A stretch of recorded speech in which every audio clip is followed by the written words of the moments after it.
I'm Ryan, and this is the S.O.U.N.D Project.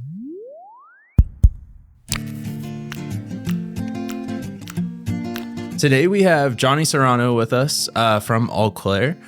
So I met you last year, and then we've been in touch kind of since then.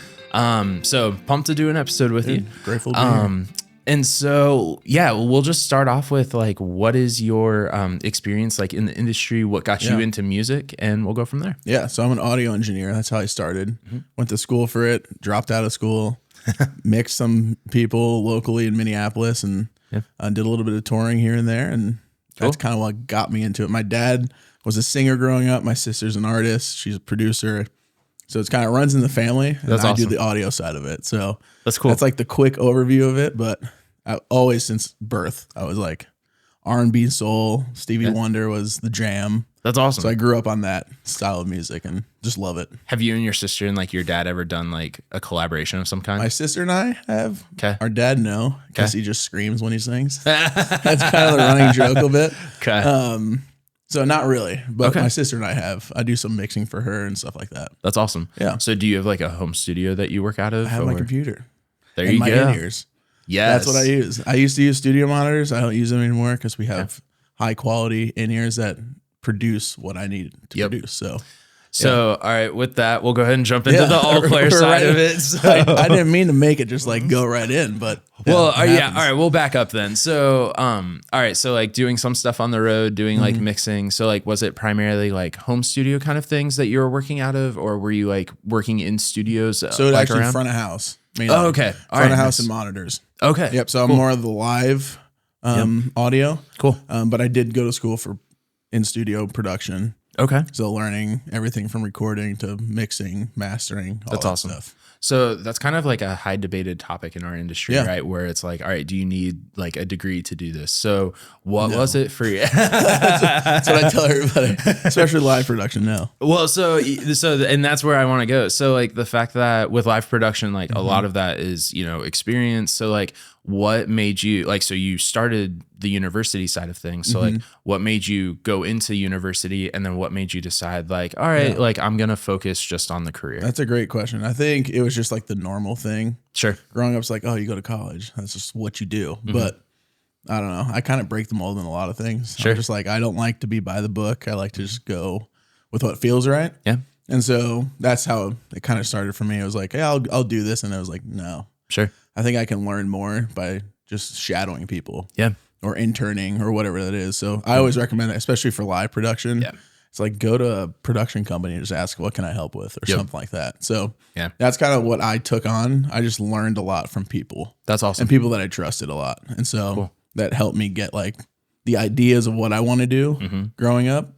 And then sometimes it just happened. Like it just fell in my lap and it just worked. That's awesome. So I think that's the cool thing about some people have different directions. Yep.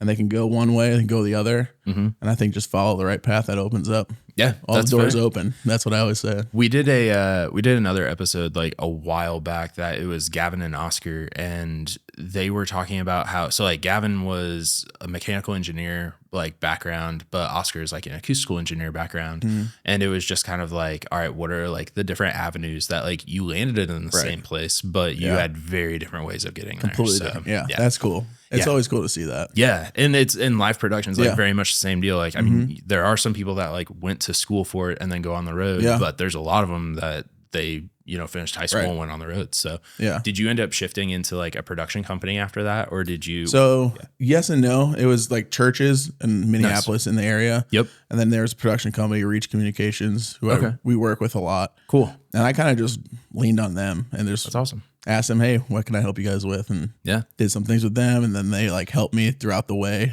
through the whole career, I guess you can call. Yeah. And just helping guide me and teach me things that I didn't know. That's cool. That a book can't tell you. Right. So, yeah. Those live like those real life experiences as far as like, okay, like a book's not going to tell you like, this is how you hear a specific frequency of feedback and this is how to get rid of it. Like you don't need a high pass on everything. Yes. But you could, and it would sound clean. Right. So it's just like those little things. Yep. That's that you learn throughout the way. The So did you start in the live sound thing, or like the fact that you do some mixing like with your sister as well? Like what was first, the live or the like recording side? Live. Okay. So live was first. Growing up in like church scenes. Yep.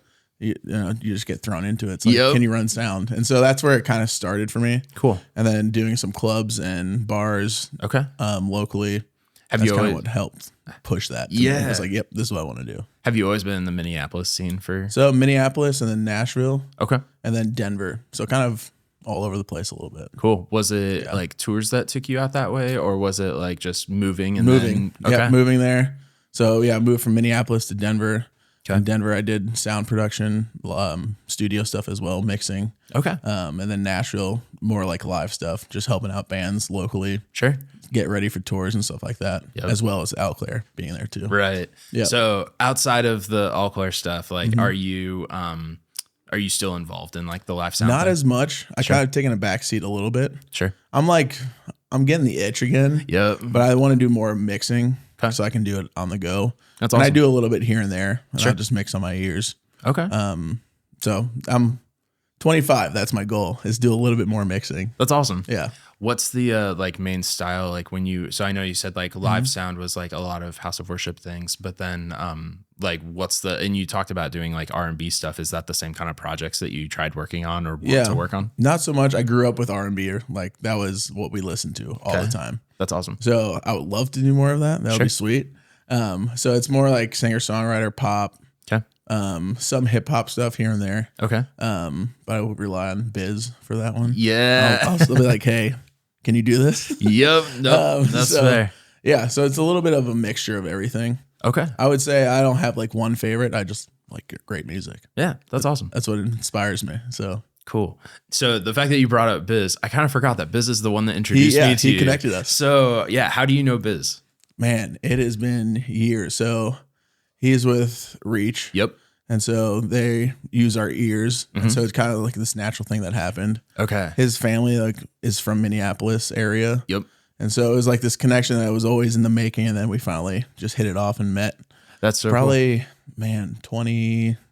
cool. Okay. So it was like the beginning of their Yep. run and then the beginning of Alclair in a way too. That's awesome. So you guys kind of grew up together. That's awesome. So it's cool to see what he's doing now. And Yeah. he's a good dude. Yep. I was going to say, we've done an episode with Biz as well, along with like, we did a studio tour of his like places also. So yeah, it's a cool spot. It is. So it is. Yeah. I can't believe I forgot that Biz is the one that introduced us until you said A that. year ago. But, A year ago today. Literally a year. Yeah. All right. So all that being said, now let's jump into the Alclair thing. So, I had never heard of Alclair until Biz introduced me to you. Yeah. So go ahead and talk about like what the company is and then what your role with the company is. Yeah. So we make custom in-ear monitors and universal, also earplugs, a lot of different things.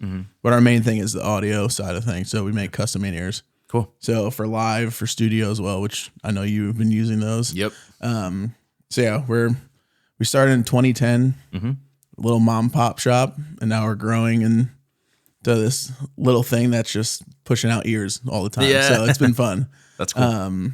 So yeah, it's been a cool journey. I've been there for about 14 years now. Okay. I always forget the years. It's like Somewhere in that ballpark. it's a long time. So I started from building to help designing to selling, and now I'm head of sales and do a lot of marketing stuff as well. So Okay. That's cool. It's been a journey. Yeah. And we love it. It's been fun. Something that was cool with that I thought was very unique about Alclair is like obviously you do like the live sound monitors, but then like Biz and I both have a pair that are like made for mixing, and that seemed like a very unique thing for like an in-ear company. Yeah. So do you want to talk a little bit about like how that came about? Yeah. So a lot of companies it's mainly just for live, and which that is a big part of our company. But then people like Biz, who he's been a big advocate for like mixing ears. Yep. That made us think a little bit more of like, how do we help that market? Sure. Because I mean, they have $20,000-$30,000 studio monitors that are great, but I think we can make something that is great or even better. That's in the ear that you could be on the go, on the road. Yeah.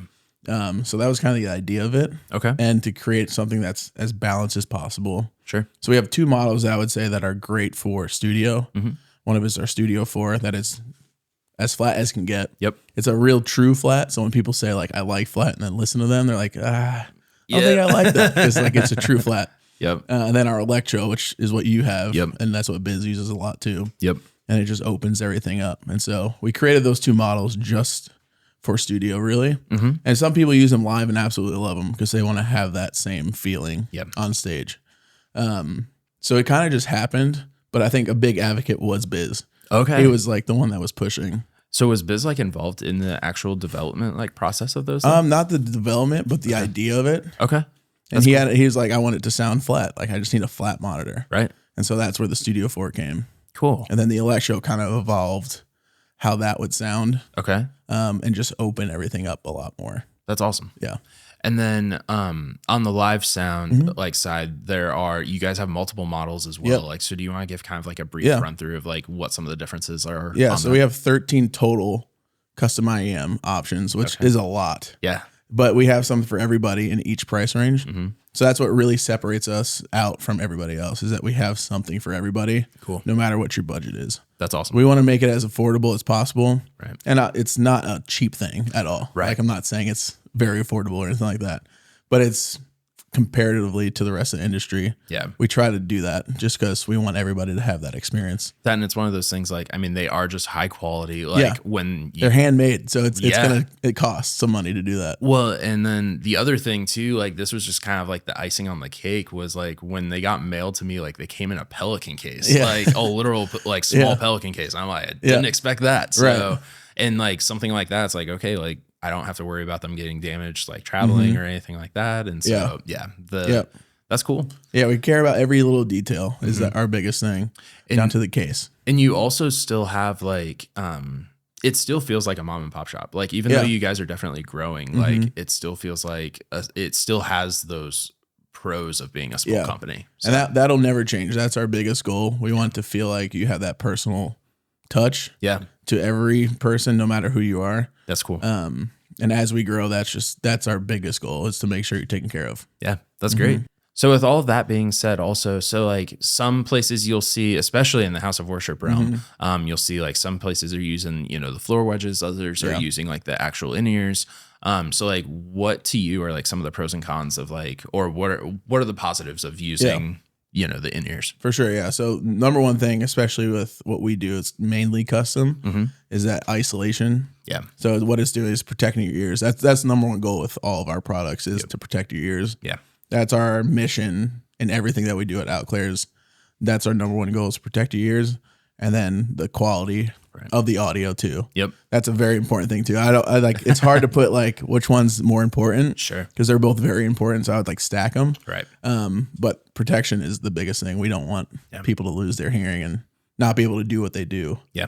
In the long run. For sure. And so that's the number one goal there. And then the quality of it too is just so much different from like a stage monitor. Right.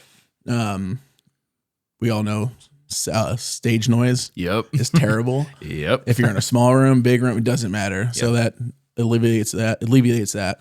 And it just makes it a better quality experience. Yep. For people sitting in the audience, people on stage, everybody. Yeah. And especially the live engineer. Especially the live engineer, because it could be terrible. Yep. Feedback is terrible. Yeah. So that's all you can say about that. But that's true. Yeah, it's very important just to have that isolation, be able to hear yourself clearer. Yeah. For vocalists too, it's pitch. It helps with pitch because you can actually hear yourself better. Sure. Rather than a wedge and it's just everything's going on at once. So that's a big important thing. The fact that you talked about like protecting your hearing is so important. Like that remains true. Like you guys do custom earplugs as well, which I also have a pair of. And so, do you want to talk about like your process of like, what's it like for people that have never gotten the custom earplugs? Like what's the process to do that? And like, why is that so important? Yeah. So a lot of people, if you don't go to one of our locations in Minneapolis or Nashville, you have to go to an audiologist to get the mold done. And then you send them in to us. So they do an impression of your ear. Yep. It's a silicone or a digital, whatever they do. Sure. You send it to us, and then we actually make the product there.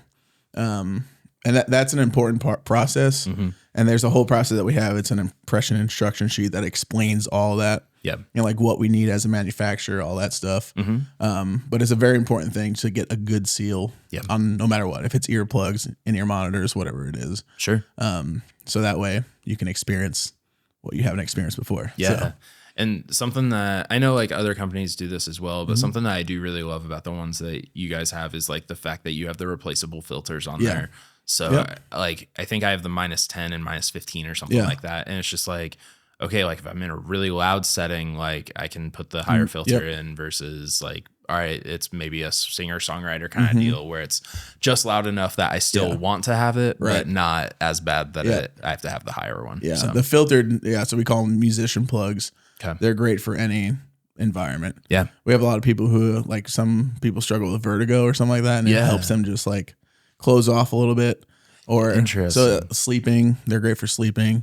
Sure. But mainly they're used for like louder environments, so like concerts, all that stuff. Sure. And so we have 10 decibel, 15, and 25. Okay. So it blocks out all that. Nice. Down to whatever decibel range you choose. And so it's great for protecting your ears because, like I said, that's what we want to do. Yeah, I was going to say, you get one set, you can't replace them. No, So.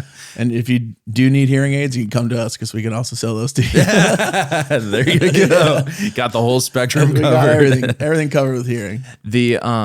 So a question that I actually talked to you about earlier, because something that's different with your process is that you have like this bite down thing when you're getting your mold done. Yep. And previous, like in your, or like custom molds that I've had done, like didn't do that. And so that's another thing that I thought was unique to you guys. So do you want to talk about like why that's so important to your process? Yeah. So we do like a 1-inch bite block. So what that does, it opens your mouth up. And so your ear opens up when you sing. Your ear is moving. There's bones in there that move, and that opens up, closes off. And so what that does is it imitates that when you're opening your mouth and when you're closing your mouth. Yeah. And you can do it without the bite block. Sure. We definitely prefer it though. Right. Because it just opens everything up. Your ear changes as you sing. Sure. Any kind of like facial expression, that kind of thing. So it just imitates that. And if you don't do it, we want to make sure we know that you didn't do it because we can do adjustments to the mold itself digitally. That makes sense. Yep. So do you guys like do or how do you determine how the bite block like adjusts like what your ear is doing? Yeah. So it's just years of knowing how to build in-ear monitors. Yeah. That we know where to adjust that. Sure. So it's mainly in the canal area that needs to be built up slightly. Just because it needs to seal more. Sure. Yep. That makes sense. So it's not like a crazy amount either. It's not like millimeters. Sure. But but it makes in ear, that makes a big difference. It makes a big difference in your ear. Interesting. Yep. Okay. So the last thing that I want to ask is just like for our listeners, like if they haven't heard about Alclair before, like what's the best way for them to like get in touch with you if they have questions or if they're interested in a pair? So you can social media, Alclair Audio. Okay. Our website, alclair.com. Give us a call, email us, answer any questions you got. Awesome. Yeah. Well, we'll link all of that below as well, so that if you do, or if you're interested in the Alclair things, then you'll have the link below. And otherwise, thank you so much for doing this. Absolutely. It was really good to see you again and to have you on the podcast. So, glad to be here, man. Thank you. So thanks for joining. That's been another episode of the S.O.U.N.D Project, and we'll see you next week.